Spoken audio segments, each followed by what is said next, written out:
Hi muckers and welcome back to my YouTube channel. I hope you're all doing well. It is currently just after midnight here in Brighton. It is 2 minutes after midnight.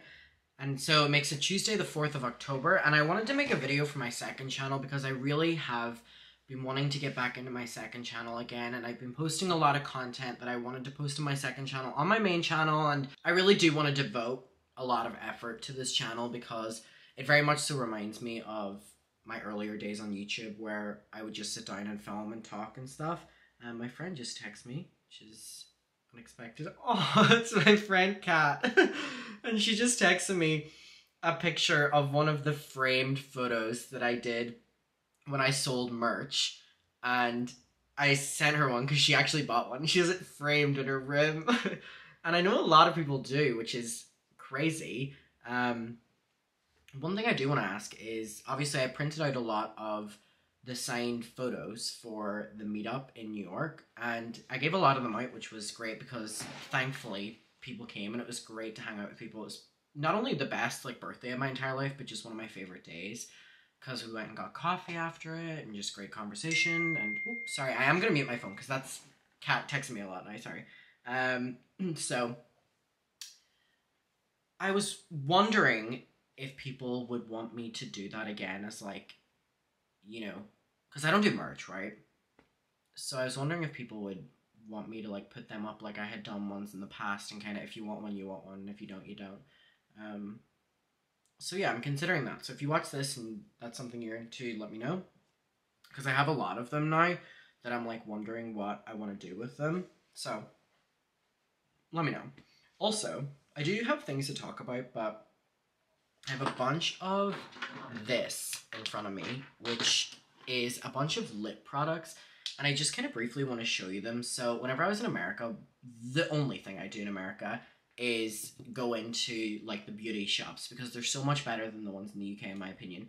And I love lip products. I dibble and dabble with putting on tinted moisturizer and a bit of contour, and every once in a while I actually have Rare Beauty contour on right now. That's it actually. But my favorite thing is lips, because after I got my lip filler, which, is it almost gone? Let me know. Is it almost gone? Do I need to get it redone? I don't know. I know it's every 6 months. Once I got my lips done, it was an overwhelming sense of confidence that really wasn't there. And I've been so obsessed with making them look shiny and everything since that moment. So I got some Ariana Grande stuff, which is this stuff.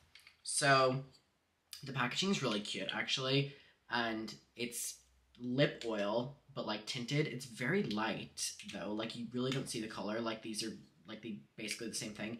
This lip plumper, which I love, it just kind of adds a gloss, and then this lip balm goes hard. This is what it looks like. And now I know a lot of celebrities have makeup lines out right now. And Ariana's was probably the one that I've seen the least amount of hype for, as much as I love her. But these products are actually really good. I got 2 House Labs Lady Gaga ones. The packaging in these very classy, very nice. I do prefer the Ariana ones. They're fun. And then Fenty lip gloss. This is my favorite thing ever. I just get this on Amazon. It is the glossy gloss. I want to put one of them on my lips right now. I can't decide which one, and then I'll talk to you.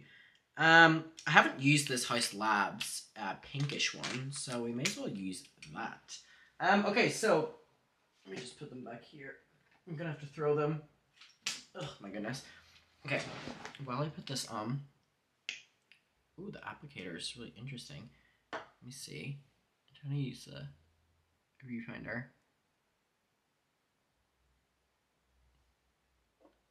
Okay. I don't know if it's too much or too little. Let me see.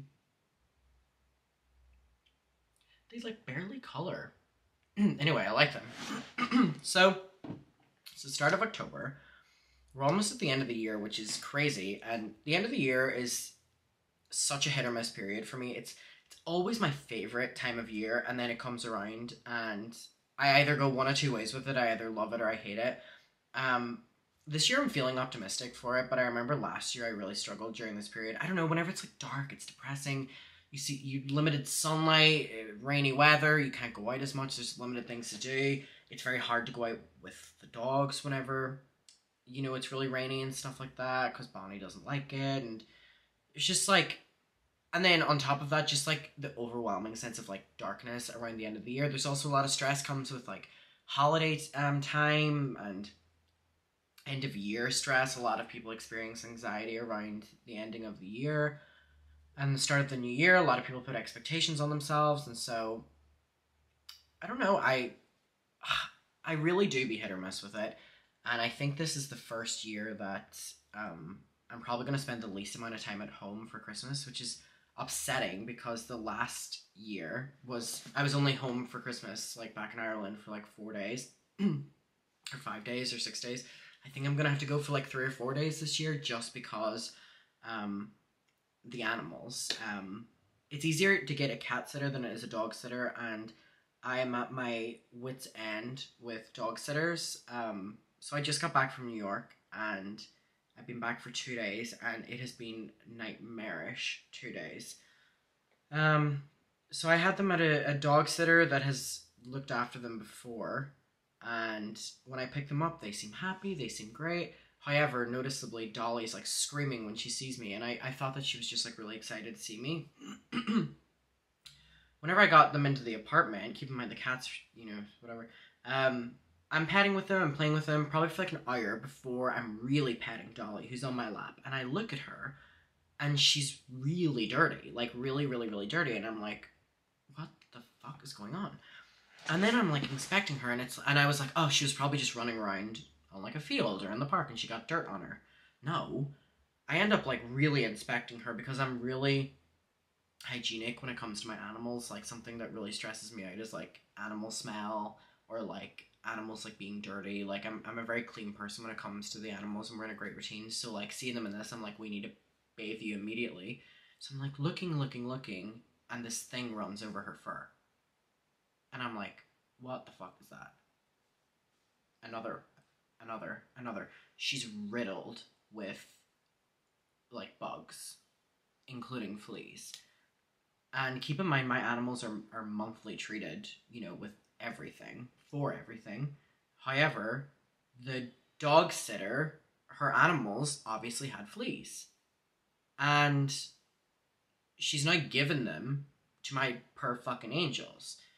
So the past 2 days have been nightmarish because I've been treating every single animal profusely, with bathing, with combing, with bathing again, with combing, with medication, with more medication, with tablets that the vets are giving me because they were really breaking out. Like, there's nothing worse than your animals being sick. And then there's also nothing worse than knowing your animals are in pain. And they were in both of them, both the girls, and they could have been in it for the entire duration I was in New York. And I just have a sickness thought now about like leaving the girls. Like, you can't trust anyone. Like I cannot trust a dog sitter to not do that. Like to be clean. Is that too much to fucking ask for? Like, and now I'm scared to like ever leave them again. So I said to my parents, I was like, I'm not gonna travel for a while until I can sort this out about like who I can leave my girls with that are clean, and you know what I mean? So fuck me, my main concern was always making sure the dogs were happy when they would go to a dog sitter. I never had to think about the fact that they would be in someone's house that would have like fleas, or like other animals that would have fleas. Like, it's ridiculous. So it really has been a hard 48 hours because they were in the apartment for, an hour before I realized. So I'm making sure the apartment is completely clean, and I'm making sure they're completely clean. And it's just such an awful situation. And obviously when you're on your own sorting it out, it's really difficult. So the past 2 days have been awful, and it was like I got back from New York. The dogs came an hour later, and like an hour after that, from that moment until now, it's just been stressful. Like, I've just given them tablets that the vet have prescribed me, which basically like sort everything out. And I have friends who've used that on their animals when they've been exposed to them, and it's like really helped. So they're currently going through that. So by the morning, it's midnight right now. So by the morning, they should be completely okay. And it just like, it makes me so angry that like I trusted someone with my dog and they were like that. Um, is lenient the word, or is it just like, you know what I mean? Like, it really makes me angry. It's like I really do care for them more than I care for myself, and I don't mean that to be like, ugh, whatever. But it's like they depend on me, and I know I depend on me and all like that. But like they really do depend on me, and it's like it makes me really angry. So I've been sorting all that out, and um, I've been isolating them away from the cats and stuff, and it's just like even that provides so much. Like, so for those who have dog sitters, just beware. And it's obviously like, how are you going to test out if they do or don't have fucking fleas in their house or something like that? It's crazy. I'm really, really, really upset about it. But I'm trying to get on top of it. They're getting sorted for it now. It might take like a week before I feel fully comfortable in my apartment again. Because once you feel that you've invited that in, you need to know. You like mentally, like I need to know that like everything is clean again. Like my furniture and stuff like that. And it's like, I'm now in that mental block, which is frustrating, but I'm trying to get on top of that. That being said, like this is not like, I'm not in any way depressed over this or anything like that. I don't mean it to sound like as dramatic as what I'm making it out to be, that I'm like so sad about it, but it's just like they really mean a lot to me. So I just, but and I have, while that has consumed everything that I've been doing, I've been feeling like I've been bonding with them both so much, like while I'm, doing it, like, because what they're going through is stressful with how many times they're needing to get like bathed and, thoroughly looked through and combed out and stuff. Like they're getting frustrated, and it's like this is a situation that they don't want to be in, and it's a situation I don't want to fucking be in. And if you've ever had a pet that you've gone through this, like it's awful, and especially when they're sorry, like this is really depressing. I don't want to like, oh my god, me being like this is, you know what I mean. So let's move on. So anyway, that's what I've been dealing with. The meetup in New York. I'll briefly talk about it. I really do want to like talk about it fully in depth, but I'm really consumed by this right now, so I don't like. That seems like a world away whenever that happened now, because this feels like I've been here like 5 years sorting this out. The meetup was incredible. I'm so thankful for those who came. I'm so thankful for them being so opening to meeting each other as well, like not even just meeting me, because at the end I think a majority of them, except for those who like had to travel or just had other things to do, walked like 20 minutes with me to a coffee shop, and I got everyone coffee, and I left after that. It was like after like 2 hours or 3 hours or something, because I had a call with Adam and Eve, like sponsor. So I had to be back by that stage, and I was also going out for dinner. But like, there was no other way I would have wanted to have spent my birthday, and it was just like really natural. Like talking with everyone, like natural. Like I had a conversation recently where it really frustrated me that someone on Twitter who was a viewer of mine, so supportive of me, one day like snapped on me and was like, stop acting like we're your friends. We're your fans, and you're feeding into the parasocial or something like that. And it's like, whenever I was hanging out with that group of people in New York, I didn't feel like I was hanging out with what people would say fans. I felt like I was hanging out with people with similar interests, similar topics we're aware of. Talking is so natural. You like hanging out with them. Like, to me, that really doesn't tick the box of, like, fans. And I guess my always way of defending myself is, like, I have a small community. It's easy to know things about each other when you're on Twitter 24/7, like myself and a lot of you. And when you're frequently commenting, and I remember your name and I remember things you've commented on, like that video, I really do think it's completely different, but I'm not ignorant to a parasocial relationship. I've myself been involved in so many parasocial relationships with creators, and then I've been let down, or I've been, you know what I mean, like fixated. And it's like, so that's the last thing I would want to enforce. But all I'm saying is, like, I don't know if people really realize that whenever someone comes up to me on the street, or I see someone at a party or someone comes to like a meetup that I do, it's not a hi, smile, thank you for coming. Like, I want to talk. And because you watch the channel, if you watch the second channel too, you're able to reference things that I've said in mine. Then I ask you about it, and it's like, blah, blah, blah, blah. Our main channel, we all talk about the same topics. How natural of a conversation is that? I'm not ignorant to parasocial relationships. I am completely not. But, like, keep in mind, like, so at the start of this video, I was talking about, like, merchandise, and I don't have merchandise, but I really want to do these signed cards because I have a shit ton of them now and stuff like that. In terms of parasocial, I normally correlate like parasocial with like selling like hoodies that are like family or whatever like that, and then everyone buys it because they feel they're like, you know, family with this person or whatever like that. Like, I'm really not trying to sell you anything. I'm uploading on a YouTube channel that pays my bills, and that's my only job. I'm not ignorant to that, but also at the same time, I really would be uploading a lot less if I didn't have an engaged community. And you know what I mean? Like, you could upload a couple videos and pay your rent, but like, I upload a lot. I also upload a lot of vlogs, and the reason is because I do like connecting with people, and I'm sorry, I'm quite a loner.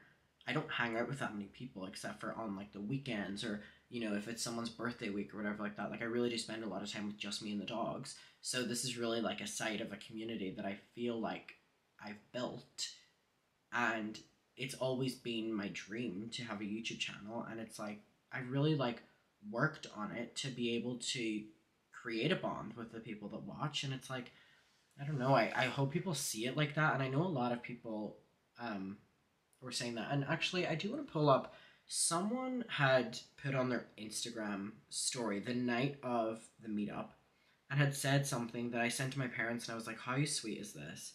So Crazy D said, so on their Instagram story, and it's a picture of the coffee empty, it says, thanks for the coffee, Adam. Y'all, meeting Adam was so great. What I expected was a short hello and snapping pictures with us, but it ended up being 3 hours of in-depth conversations, laughs, walking through the city, and he finished it off by buying us all coffee. He's just the best, guys. So thank you for that, and I know I sent you the message, and I'm not reading that out to be like, oh, me or whatever, but it's like, that's really what I do. And I've done a lot of meetups now, and I know that a lot of people, you know, haven't been aware of them or haven't posted about it whenever, you know, we met or anything like that. But like, seeing someone post that where it's like, I'm not posting like, here's a 3-hour live stream at the meetup or whatever like that, and you know, like, glamorizing this entire thing. I'm doing it because I want to hang out with people who watch the videos and talk to them and thank them, and I don't know. But also, there was this really cute, my camera roll, by the way, from the meetup is just like so many pictures with all of you. Wow, there was just so many standout people that came to that, and so many new people and so many familiar people. But there was this really cute picture of the people at the meetup. And the worst thing is, there was people that were here before this, but they left before we took the picture, because this was really at the end. But I don't mean this to sound sappy, but when I look at this now, it's like we had such a great afternoon in the park. And then the walk with the coffee, it just felt like a big friend group. Like, it really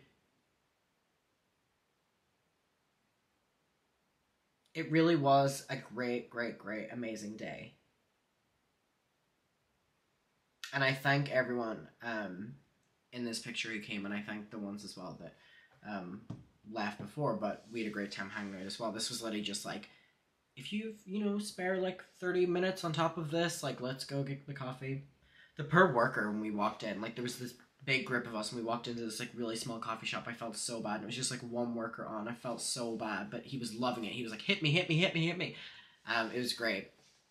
So I really have been in a great place. Obviously, all due respect with what's been going on right now, I really have been in an amazing place since coming back from New York. Because I was really sick in New York, not only am I really grateful for my health right now, that I feel completely better, but I feel like the New York trip put a lot in perspective for me, where I had been dealing with some friendship drama, and I had been dealing, like, a friend of a friend, not like immediate. And I, had been going on so many dates before I went to New York because I think I was just so desperate to find love. And I was so fixated on like 3 or 4 people that I had gone out with. And once I went to New York and I saw so much of New York, I kind of just realized the world is so much bigger than what my reality of Brighton was a couple weeks ago. Something clicked. Something clicked. Like, something clicked where I was like, if it doesn't work out with this friend, look how many people there are in a city that's like nowhere near where I'm from. Something like that, like, just clicked. And then I was like, about the relationships, I was like, oh my god, I'm fixated on 3 people that like really, we didn't probably treat each other as how your relationship should anyway, so it wouldn't have been great. Look how many people there are here that like are so far away. And I was like, and this is just one city. Like, something clicked, and I came back just not really feeling stressed about anything like that. Obviously got new stresses with this going on, but whenever this is done, like, I really feel that for the first time in a very long time, I felt so content, not only by myself again, and I think a big reason for that is going solo traveling. I always get such a confidence of being by myself after one of them because I'm like, I did that shit. But also just like, I felt that when I turned 20, I was going to be so stressed and so whatever. This is so weird, but I was stressing that entire day of before I turned 20 and for months before it. When I turned 20 on my birthday, I woke up that day and people are always like, do you feel different on your birthday? I woke up on my birthday and I knew that it was just like any other day. Like, you don't wake up and be like, I feel so old, like cranky or whatever like that. But on that day, I woke up and I was kind of like, I've done a lot in 20 years. I've met a lot of people in 20 years. I've experienced a shit ton of emotions in 20 years, but I'm only getting started. So weird. Again, I just woke up and I was like, I'm only getting started. Like, I'm 20. I'm only getting started. Those are my teenage, like, that's not even like a pre-foundation. This is like the pre-foundation for the cement, for the like, and ever since that day as well, I've just felt so great about being 20, and I've been like, wow, like, this is like a new era. And it's like, I don't know, I think before I went to New York, I was really struggling emotionally, really struggling mentally. I know a lot of you were picking up on it. And I just not only feel like on the other side of all of that now, I just feel so like carefree. Like, I just kind of feel like, yeah, okay, yeah. Like that kind of vibe, and it's so weird. I'm really, really, really enjoying it. And it doesn't happen much, and we're going into the winter months where the sadness comes, so I'm going to take it, and I'm going to be happy with it. But I want to ask how you're doing, what any updates in your life are. Please talk to me in the comments, because this is my second channel. I see all of the comments compared to the main channel. Let me know. I love you. Thank you for watching. I am going to make it a priority on this second channel now, so please subscribe. And yeah, I'll see you in my next one. Bye.